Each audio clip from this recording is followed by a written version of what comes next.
The median age for a person currently is around 30 years old. That is around 11,000 days.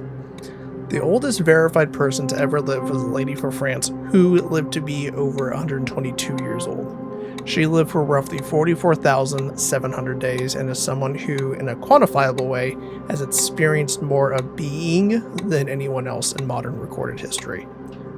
Soren Johansson has been searching the library for one particular book for approximately 6 days, times 10 to the power of 597. Hi, real quick, just butting in. None of this video is made with AI. In the background, I will have my Premiere editing timeline shown, and I will also have my Google Docs script, as well as the editing times for the script. I am real against my own better judgment. Anyway, thanks, and please. This number is so unbelievably large that as mortal people we want to call it an eternity. You may understand how that number is just a 6 followed by 600 zeros, but what you don't know is what that number actually means. For all my life, the idea of infinities has caused just as much vertigo and dread as it has fascination and wonder. In the stories I have seen that put the vast endlessness of infinity into perspective are stories with large numbers. Very large numbers. Soren is the protagonist isn't the right word. Soren is the entity that is explaining his dissolving existence in the short novel by Stephen L. Peck called A Short Stay in Hell, and is the first of 3 writings that I believe do the best at helping people understand the eldritch horror of the endlessness. I have been staring at my ceiling, thinking about infinity. If you were to line up every electron of the known universe in a long string, pick up one particle, turn around, put it down, waited for the entire heat death of the universe, and then proceed to do that for every electron, you wouldn't even be at 1% of the time Soren has been searching for his book. No other book I have read has done a better job at describing infinity than A Short Stay, because it explores how Lovecraftingly large numbers can be, but then will tap you on the shoulder and remind you, hey, it's a lot shorter than eternity. The story starts as Soren finds himself face to face with an almost humorously stereotypical archetype of a demon, who kindly, but matter-of-factly, lets Soren know that by dumb luck he's just never heard or read about the correct god or religion. Soren, being raised Mormon, asks the obvious, am I damned to hell for eternity now? The demon is disgusted at the idea, not for sending someone to hell, but for sending someone to hell for an eternity, deeming it much too long for any person to have to suffer through. And after making note of Soren's fondness for reading, before his ultimate demise of cancer at the age of 45, snaps his finger and Soren finds himself in a library. A very large library. Note, I am purposely changing some details here to prevent completely spoiling the story. That if you want to read, you can still read it and enjoy the actual story behind everything. This novella is just as much about human nature, isolation, even things like relationships, that I am purposely sidestepping so you can still enjoy the read. Soren has found himself in what can only be described as a monolithic structure that is as wide as it is tall, and from where Soren is right now, he can't see an end in any direction. He does notice that there is a wall of identical books, there are staircases leading up and down, and doorways leading to living spaces that repeatedly break up the books that are stretching to the horizon. On the other side, a chasm with repeating hallways leading down, creating a nauseating Escher painting of sorts. Curious, he walks through one of the doorways and finds a room with beds and off to the side, a large functioning bathroom. In the bathroom, on a wall, there is a message and a series of rules. The message in part reads, "Welcome to Hell. This hell is based upon a short story by Jorge Luis Borges." Jorge Luis Borges. Jorge Luis Borges. From your world called the Library of Babel. Here you'll find all of the books that could possibly be written. When you're ready to leave, find the book describing your entire life story without errors, e.g. in spelling, grammar, etc. There are also 9 rules that cover everything from how the books function and reset each day, what happens if you accidentally die in hell, and even what to do about food and your dirty laundry. The two rules that stood out to me and begin the existential nightmare that is the task that Soren has been tasked to do were number 5. If you die, you will be restored to life on the following day. Please avoid death as much as possible. And number 2. Do not get discouraged. Remember, nothing lasts forever. Someday, this will be a distant memory. I, having heard but not actually read the real book by the Argentinian author, The Library of Babel, had a question. Wouldn't all the books that can possibly be written be infinite? But that is when we are filled in to understand the rules of the books in Borges' story that allow the books to be finite. Each book is 410 pages long, 40 lines per page, 80 characters per line, and each book only uses the same 95 characters, the characters on a standard English keyboard.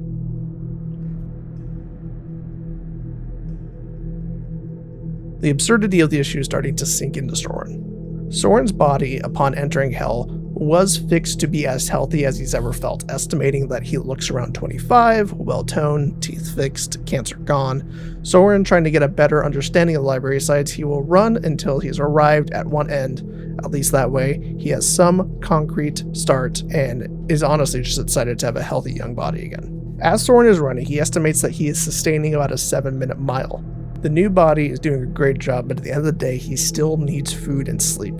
He estimates in a day he can run about 64 miles. The next day, he continues his marathon. He runs, eats, sleeps, runs, eats, sleeps, runs, eats, sleeps.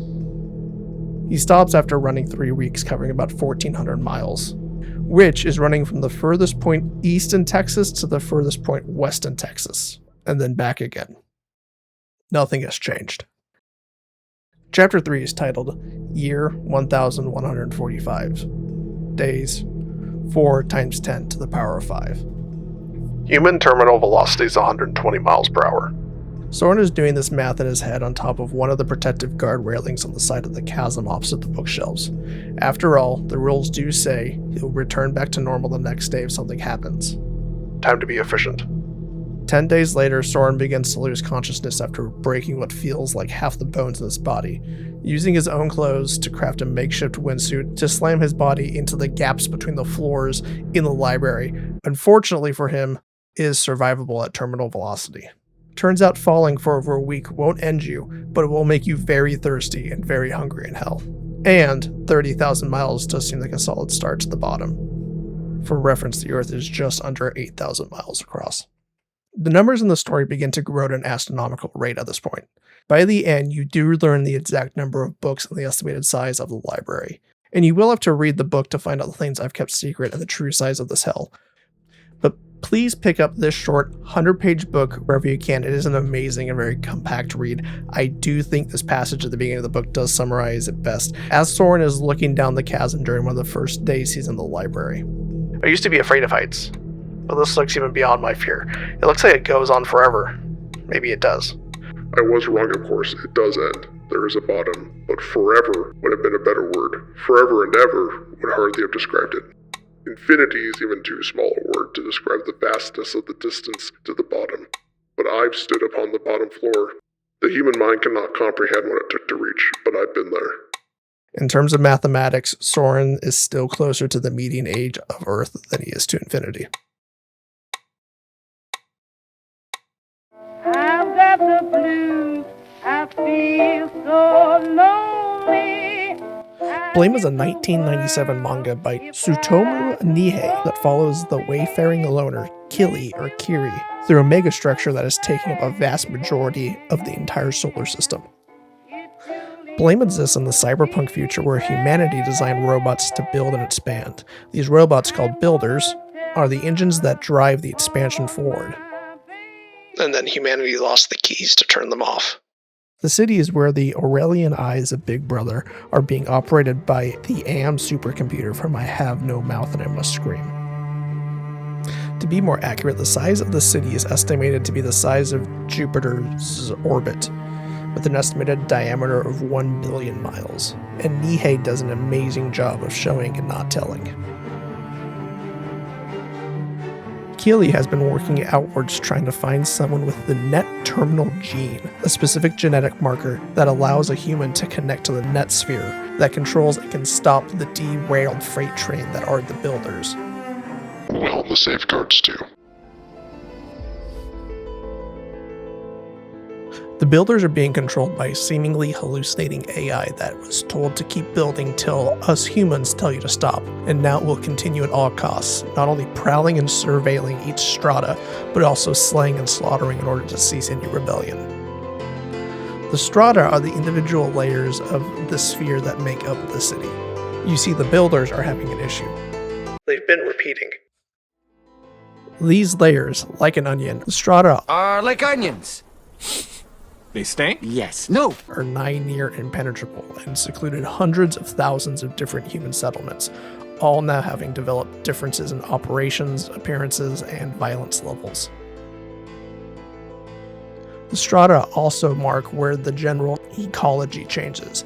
This is where Nihei shows off his absolute insane levels of artistry and imagination. Before Nihei became a full-time mangaka, he was studying to be an architect, and it's evident in his work. Often in manga, I find myself skimming the artwork, being distracted and sucked into the pattern of reading dialogue.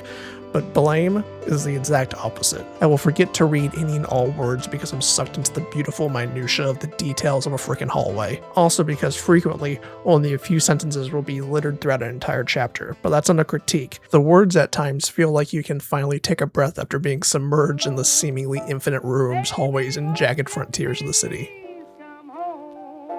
Normally I like to throw out a quote or an idea that felt meaningful or profound to me that stood out while reading.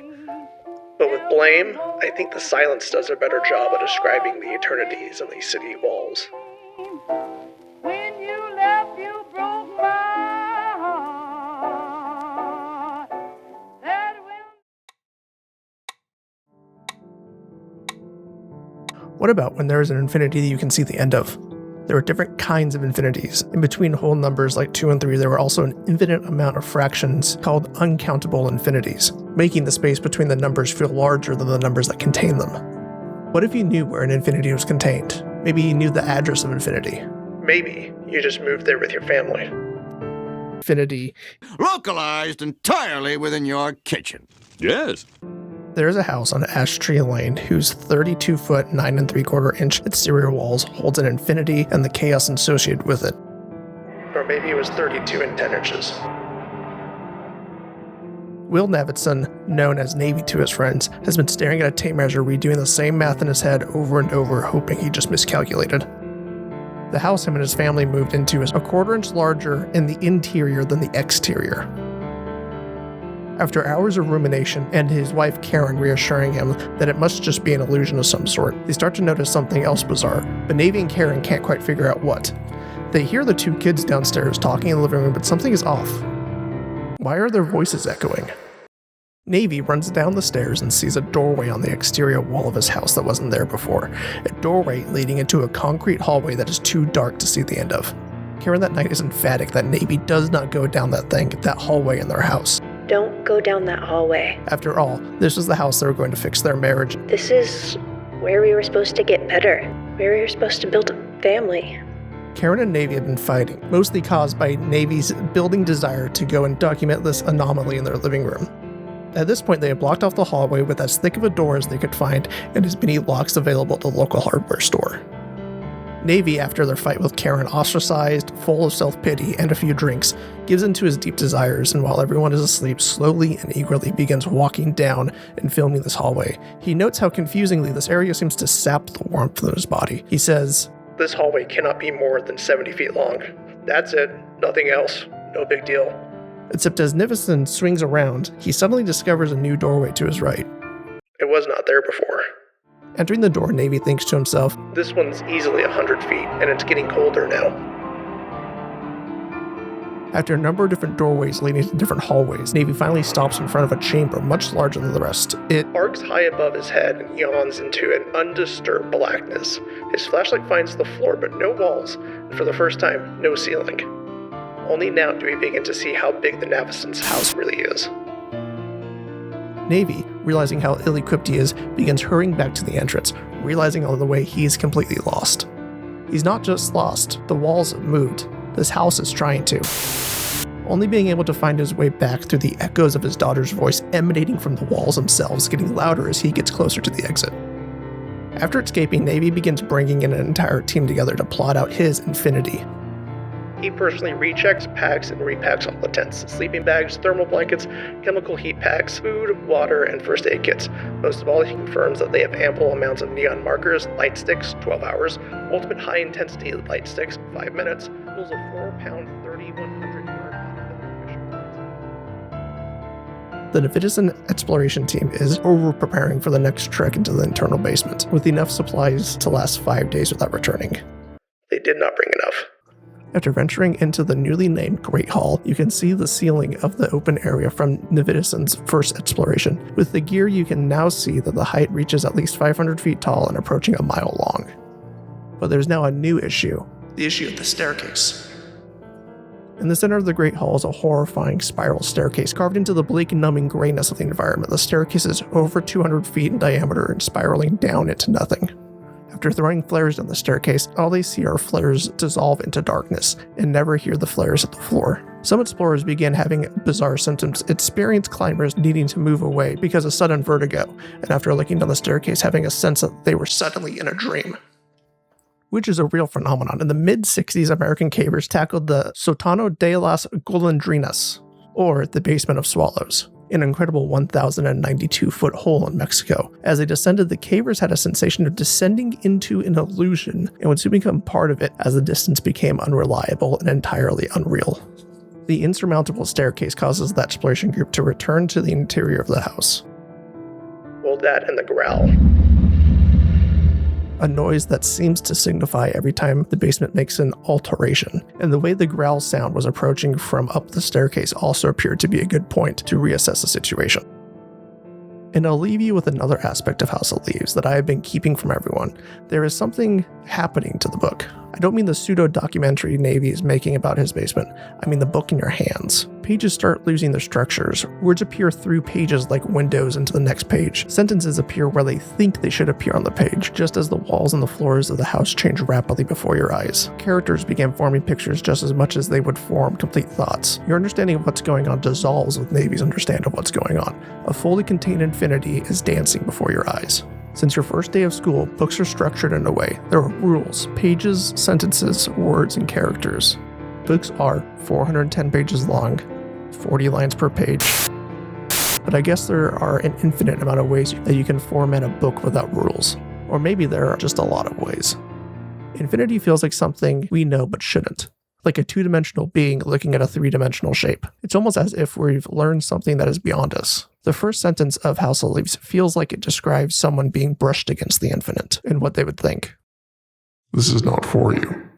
If you want me to expand on any other stories I covered here, I'll have the description, all the games and books and songs that I put in the video.